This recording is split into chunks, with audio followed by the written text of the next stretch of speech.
Hello दोस्तों। आज हम पढ़ने वाले हैं बायोलॉजी यानी कि विज्ञान, जीव विज्ञान, जिसमें हम पढ़ेंगे सेल कोशिका। हम जो भी पढ़ने जा रहे हैं ये सभी एग्जाम रीट, जो group REET, SSC, group D, SSC सभी में काम आने वाली। हम शुरुआत करेंगे सेल और यानी कि कोशिका। कोशिका क्या है? ये जीवन निर्माण का एक खंड है। ये जीवन की मौलिक इकाई के रूप में कार्य करती है। कोशिका जीवन की संरचनात्मक और क्रियात्मक इकाई है। हम जिस कोशिका का अध्ययन करते हैं उसको साइटोलॉजी में पढ़ते हैं। पहली बार खोज रॉबर्ट हुक ने की थी 1665 में। इनको कॉर्क यानी कि पेड़ की छाल से प्राप्त होता है। ये मृत कोशिकाएं जिसमें रॉबर्ट हुक ने देखा था। कोशिका का नाम लैटिन शब्द से लिया गया है जिसको स्मॉल रूम भी कहते हैं। ये एक षटभुजाकार होती है और उसी तरह में पाई जाती है, इस तरह से।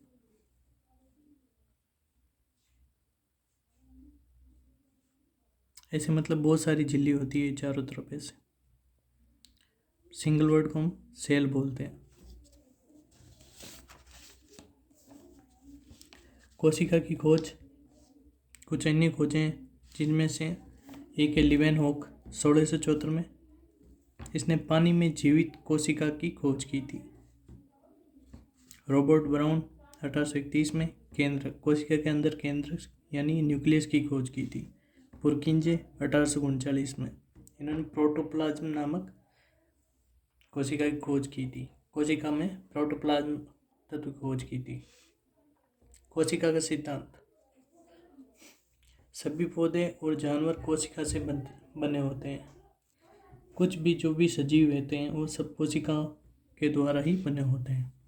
जीवन की मूल इकाइयाँ स्लाइडेन और सवान 1838 द्वारा कोशिका का सिद्धांत दिया गया था। बिरचो ने और कोशिका पर काम किया था। ये ऐसी होती है। ये कोर के सेल इस तरह से हम इसको पूरा ऐसे जूम करने पर इस तरह से ये अलग अलग कंपार्टमेंट दिखेंगे। इनमें से सिंगल को हम एक कमरे के रूप में भी बोल सकते हैं। अब हम पढ़ेंगे कोशिका के भाग।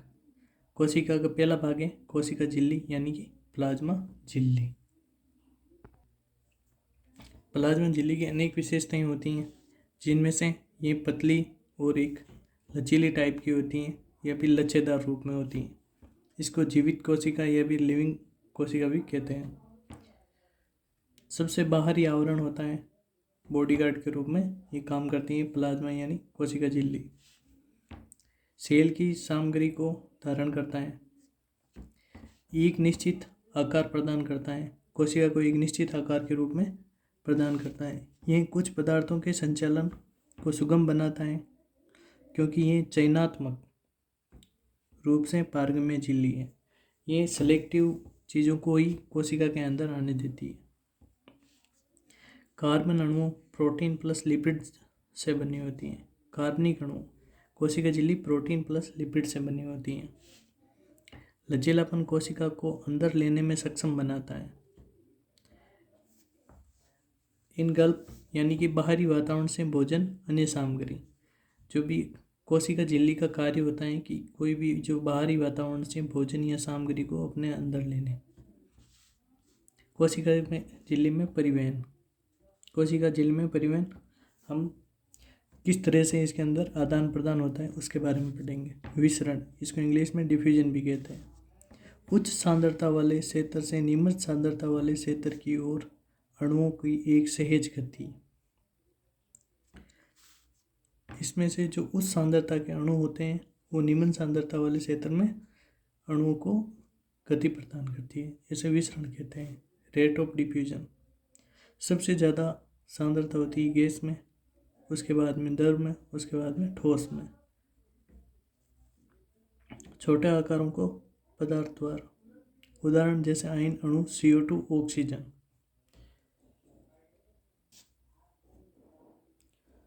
सेल्यूलर गतिविधियों के कारण CO2 का उत्पादन होता है। कोशिका के अंदर जो भी कार्य होते हैं उसी गतिविधियों के कारण कार्बन डाइऑक्साइड गैस का उत्पादन होता है।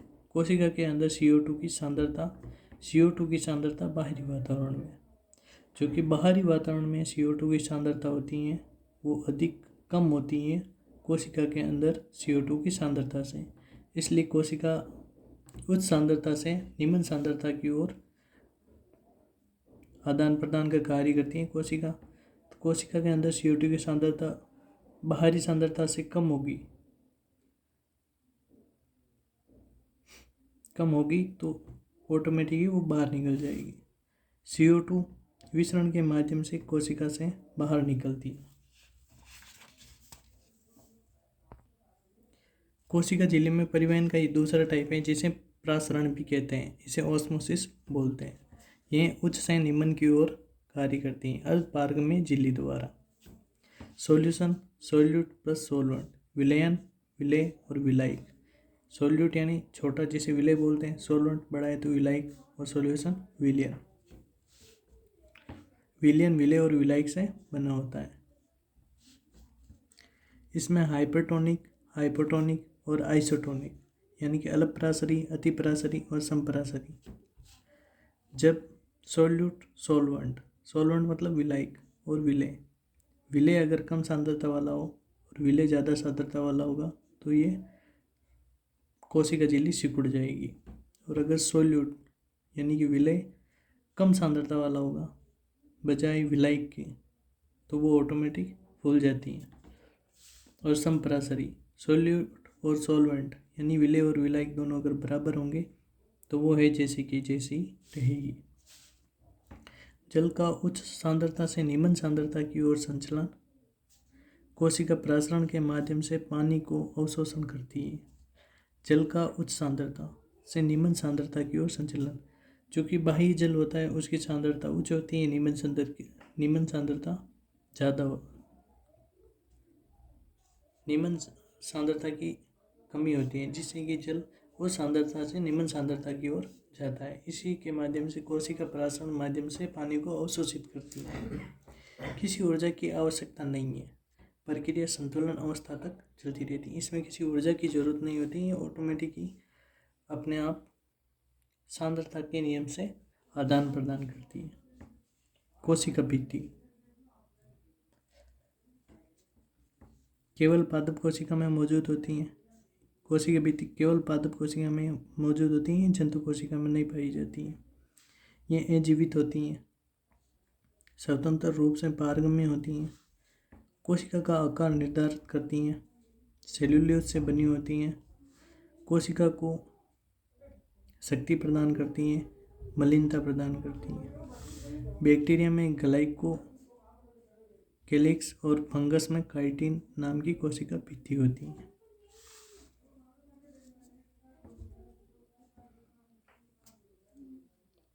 ये कोशिका का आकार है, जिसमें से ये एनिमल सेल है और ये प्लांट सेल है। इसमें साइटोप्लाज्म होता है दोनों में, न्यूक्लियस होता है दोनों कोशिकाओं में, सेल मेम्ब्रेन यानी जो झिल्ली होती है दोनों होती हैं। प्लांट में डबल मेम्ब्रेन होती हैं और एनिमल में सिंगल मेम्ब्रेन होती हैं। सेल्यूलोज सेल वॉल होती हैं इसके अंदर, और माइटोकॉन्ड्रिया होता है दोनों में।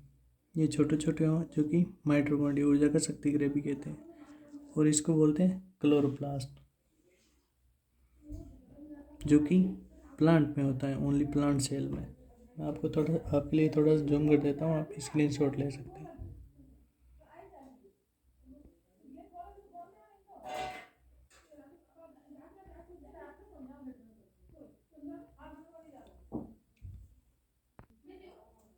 अब हम पढ़ेंगे नाभिक यानी कि न्यूक्लियस। सेल्यूलर घटक है, बिल्कुल मध्य में स्थित होता है, आकार में बड़ा होता है, सबसे बड़ी कोशिका संरचना है न्यूक्लियस। ये बिल्कुल मध्य में स्थित है और सेल्यूलर घटक है, आकार में बड़ा होता है और सबसे बड़ी कोशिका संरचना है। नाभिक के घटक केंद्रक आवक और केंद्रक द्रव्य यानी कि न्यूक्लियर इवलोप और न्यूक्लियोप्लाज्म।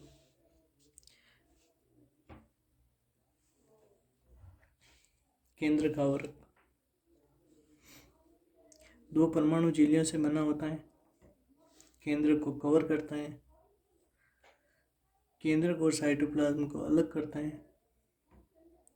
छिद्र मौजूद होते हैं जिन्हें परमाणु छिद्र कहा जाता है।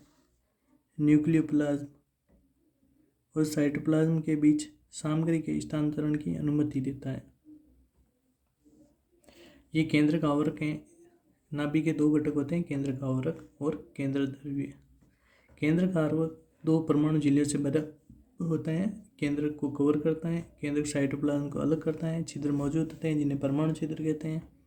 ये न्यूक्लियोप्लाज्म और साइटोप्लाज्म के बीच सामग्री का स्थानांतरण यानी आदान प्रदान करता है। फिर हम पढ़ेंगे केंद्रक द्रव्य। ये तरल जमीनी पदार्थ हैं। केंद्रक द्वारा कवर किया गया और आवरक है। न्यूक्लियोप्लाज्म केंद्रक द्रव्य, केंद्र द्रव्य ये न्यूक्लियस और क्रोमेटिन सामग्री 2 का बना होता है। अब हम पढ़ेंगे न्यूक्लियस। न्यूक्लियस संख्या में एक या अधिक हो सकते हैं। कोशिका में एक या एक से अधिक भी न्यूक्लियस हो सकते हैं। इनका ये प्रोटीन निर्माण केंद्र बनाते हैं राइबोसोम। राइबोसोम के माध्यम से प्रोटीन निर्माण का केंद्र बनाते हैं। क्रोमेटिन सामग्री, धागे जैसी संरचनाओं का उलझा हुआ द्रव्यमान, ये क्रोमेटिन सामग्री जो कि धागे के समान होती है। कोशिका विभाजन के दौरान क्रोमेटिन पदार्थ क्रोमोसोम में व्यवस्थित हो जाते हैं। कोशिका जब विभाजन होता है तो क्रोमेटिन पदार्थों क्रोमोसोम में बदल जाते हैं। गुणसूत्र क्रोमोसोम, धागे जैसी संरचनाएं होती हैं, कोशिका विभाजन के दौरान दिखाई देती हैं। इसके अवयवी क्या हैं? ये डीएनए प्रोटीन की बनी होती हैं। डीएनए में जीन होते हैं। डीएनए के कार्यात्मक खंड को जीन कहा जाता है। आनुवांशिक जानकारी एक पीढ़ी से दूसरी पीढ़ी में स्थानांतरित रहती है। गुणसूत्र 23 जोड़ी होते हैं, 22+1। ये ऑटोसोमल होते हैं। 22 पुरुष में भी, मेल में भी यही होते हैं, फीमेल में भी यही होते हैं। और इसके अंदर XY और XX जो कि मेल में होते हैं, ये XY मेल में पाए जाते हैं, XX फीमेल होते हैं।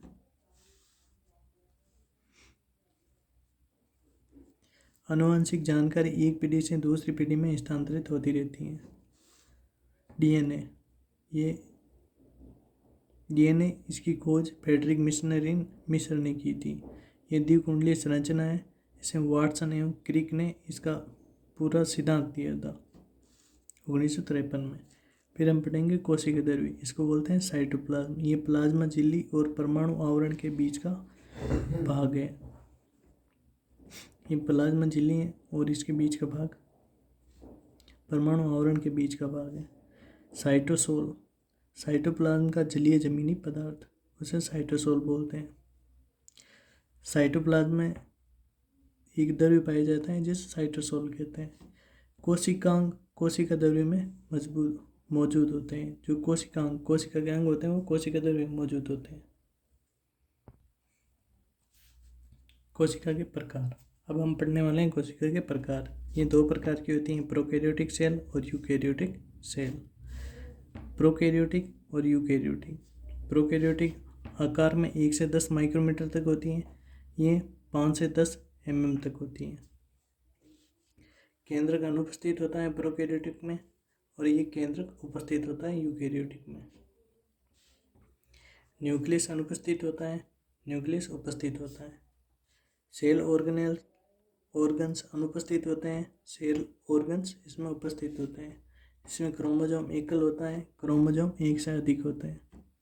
उदाहरण जैसे bacteria, cyanobacteria, mycoplasma, blue green अलगी जिसे साइनोबैक्टीरिया भी कहते हैं, जिसे हम मारवाड़ी में लील बोलते हैं, जो पानी के अंदर रहती है। सबसे प्लाज्मा झिल्ली द्वारा होता है इसके अंदर माइटोकॉन्ड्रिया द्वारा होता है। मतलब प्रोकैरियोटिक में लगभग सब चीज़ अनुपस्थित होती हैं, यूकैरियोटिक में सब चीज़ उपस्थित होती हैं। इसमें अर्धसूत्री एवं समसूत्री विभाजन होता है क्योंकि इसमें 1 से अधिक क्रोमोसोम पाए जाते हैं और इसमें एकल क्रोमोसोम होता है, इसके लिए अर्धसूत्री विभाजन होता है। कोशिका के अंग यानी सेल ऑर्गेनेल्स। इसमें झिल्ली बाह्य कोशिकांग कोशिका की जटिल गतिविधियों का समर्थन करने के लिए उपस्थित अलग अलग प्रकार की होती हैं। फिर हम पढ़ेंगे रिक्तिकाएं, जिसे वैक्यूल्स बोलते हैं। झिल्ली बाध्य यानी मेम्ब्रेन बाउंड ठोस या तरल दायरा सॉलिड एंड लिक्विड फिल्ड्स भंडारण थैली जैसा। रिक्तिकाएं एक झिल्ली बाध्य होती हैं। झिल्ली के एक बाउंड होता है, ठोस या तरल दायरा होता है इसके अंदर, और भंडारण थैली जैसे आकृतिनुमा होती हैं। जंतु कोशिका में रिक्तिकाएं छोटी अस्थायी ग्लूकोज या ग्लाइकोजिन प्रोटीन का भंडारण करती हैं। जंतु कोशिकाएं यानी एनिमल सेल में ये छोटी होती हैं या फिर अस्थायी होती हैं। ये ग्लूकोज ग्लाइकोजन प्रोटीन का भंडारण करती हैं। अब होते हैं पादप कोशिकाओं में। प्लांट में रिक्तिकाएं ये बड़ी और विशिष्ट होती हैं इस तरह से।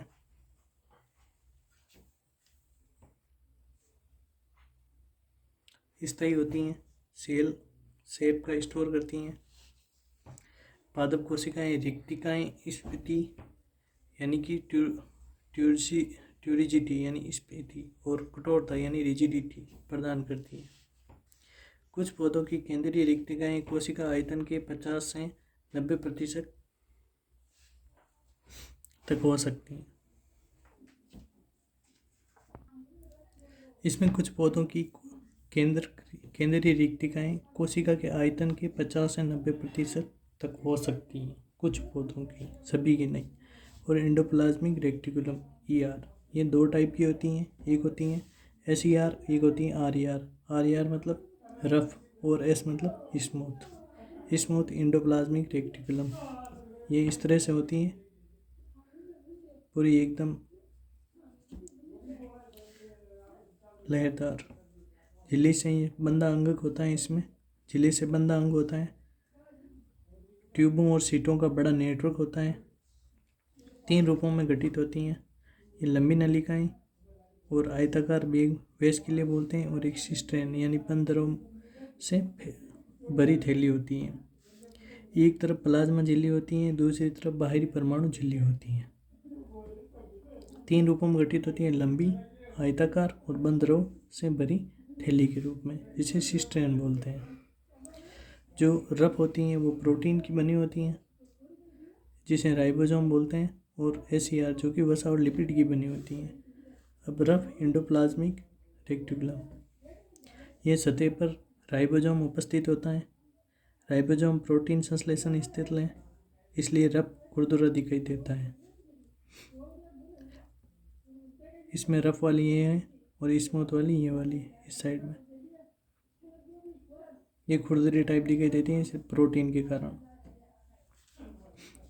स्मूथ एंडोप्लाज्मिक रेक्टिकुलम, ये राइबोसोम अनुपस्थित होता है, इसलिए स्मूथ दिखाई देती हैं।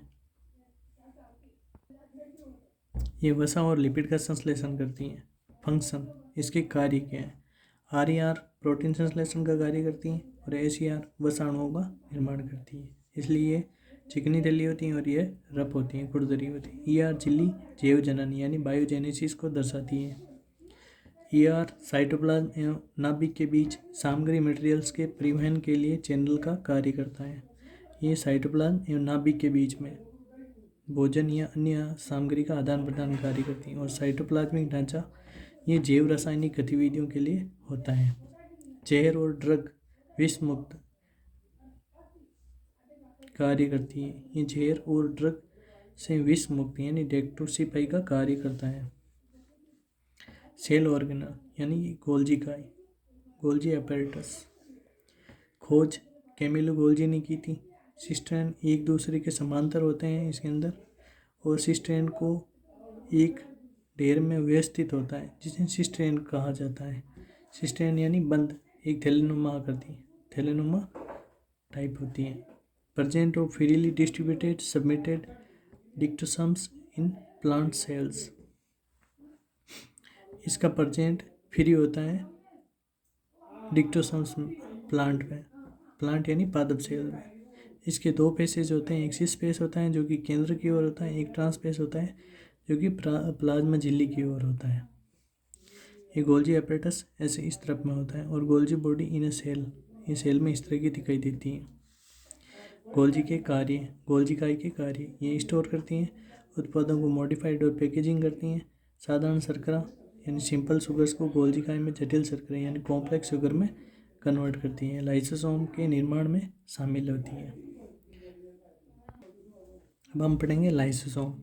ये डी डुवे नामक वैज्ञानिक ने लाइसोसोम की खोज की थी। ये झिल्ली यानी मेम्ब्रेन उपस्थित होती हैं इसके अंदर लाइसोसोम में। गोलाकार थैली जैसी संरचना है ये। पांचम एंजाइमों से भरा हुआ है। एंजाइम RER द्वारा बनते हैं यानी कि रफ एंडोप्लाज्मिक रेटिकुलम से बनता है। और जटिल पदार्थ यानी कॉम्प्लेक्स सब्सटेंस डी को सरल पदार्थों में सिंपल सब्सटेंस में तोड़ देती हैं। ये जटिल पदार्थों को सरल पदार्थ में तोड़ देती हैं। फॉरेन मटेरियल्स और बर्थ आउट कोशिकाओं को पचाकर कोशिका साफ करने में मदद करती है, इसलिए इसको लाइसोसोम को आत्मघाती थैली भी कहते हैं। ये स्वयं मरी हुई कोशिकाओं को स्वयं ही पचा लेती हैं और फॉरेन मटेरियल जैसे कि कोई बाहरी बैक्टीरिया वगैरह उसे इसको बचाती है, कोशिका को बचाती है।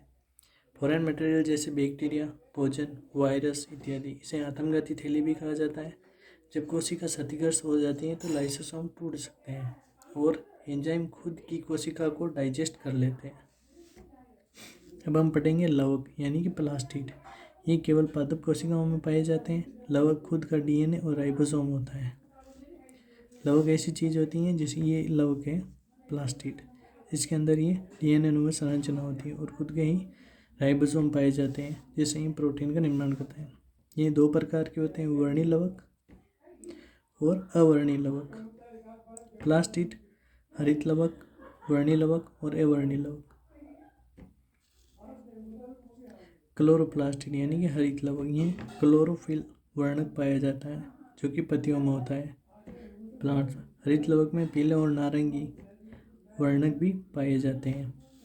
फिर आता है अवर्णी लवक, ये जो कि सफ़ेद और रंगीन लवक होते हैं जैसे स्टार्च, ऑयल, प्रोटीन पदार्थों का संग्रह करता है। अब हम पढ़ेंगे माइटोकॉन्ड्रिया। कोशिका का शक्ति ग्रह यानी पावर हाउस कहते हैं। इसमें ऊर्जा एनर्जी जो कि ATP यानी एडिनोसिन ट्राइफॉस्फेट, ये ज़्यादातर सवाल आता रहता है। ATP की फुल फॉर्म क्या है? ये एनर्जी करेंसी ऑफ सेल भी कहते हैं। इसमें दो झिल्ली होती हैं, एक बाहरी झिल्ली जिसे पोरस झिल्ली कहते हैं और आंतरिक झिल्ली जो ATP के संश्लेषण में इन्वॉल्व होती हैं। इसका खुद का DNA और राइबोसोम होता है और लवक का भी अपना खुद का DNA और राइबोसोम होता है जो कि अवर्णी और वर्णी लवक होते हैं। कोशिका विभाजन, सेल डिवीजन। कोशिका का टूटकर नई कोशिकाओं का निर्माण, विभाजन का कारण जीव ऑर्गेनिज्म की वृद्धि, पुराने मृत और घायल कोशिकाओं को बदलना।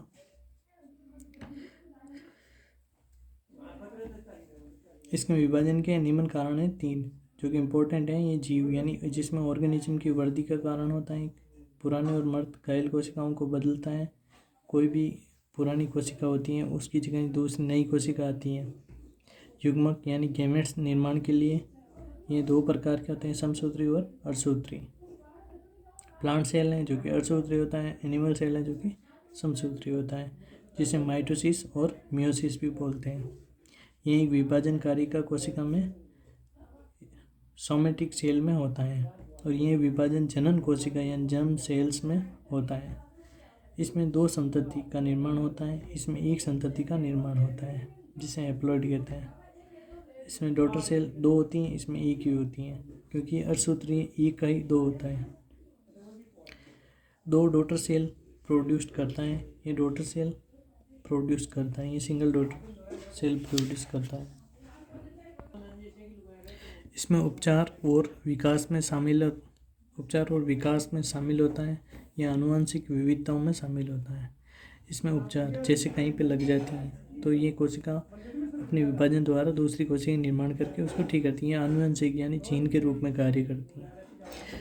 खराबी के कारण कैंसर होता है, अगर ये ज़्यादा खराब हो जाती है, मतलब उसी जगह पे बार बार वो कार्य करके थक्का बनाती है जिससे कैंसर का कारण बनता है। ये खराबी कमी के परिणाम स्वरूप होती हैं। इसमें आनुवंशिक विकार उत्पन्न होते हैं, जैसे डाउन सिंड्रोम, क्लाइनफेल्टर सिंड्रोम और टर्नर सिंड्रोम।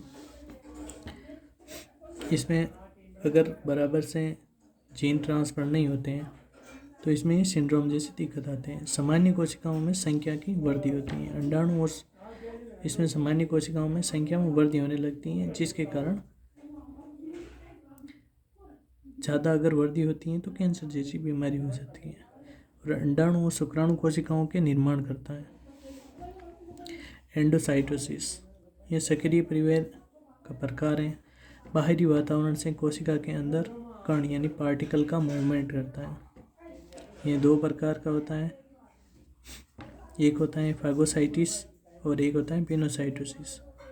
ये खाना अंदर लेता है और ये पानी अंदर लेने का कार्य करता है। और एक होता है एक्सोसाइटोसिस, ये कोशिका के अणुओं का बाहरी वातावरण में मूवमेंट का कार्य करता है और सेल वॉमिटिंग भी कहा जाता है।